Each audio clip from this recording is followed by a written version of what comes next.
To get the table ready, I'm going to start by giving it a quick clean. Next, I want to give it a light sanding. I want to wipe it again. I like to start with the pedestal first and then do the top. I'm going to add and combine some water with some white paint. To apply the wash, I'm going to use this chip brush because the bristles are natural and uneven. To soften up those lines a little bit, I can wipe them with just a damp paper towel.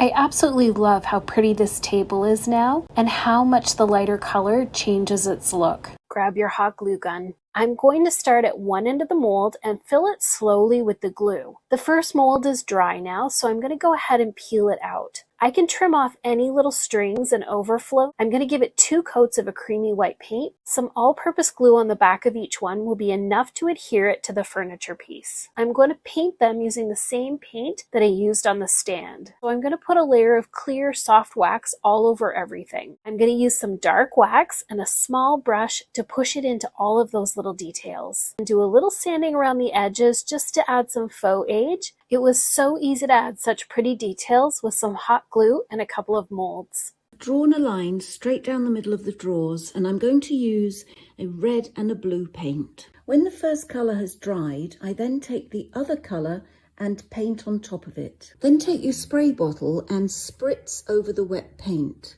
and then set a timer for 3 minutes. When the time is up, we have to start removing the water now.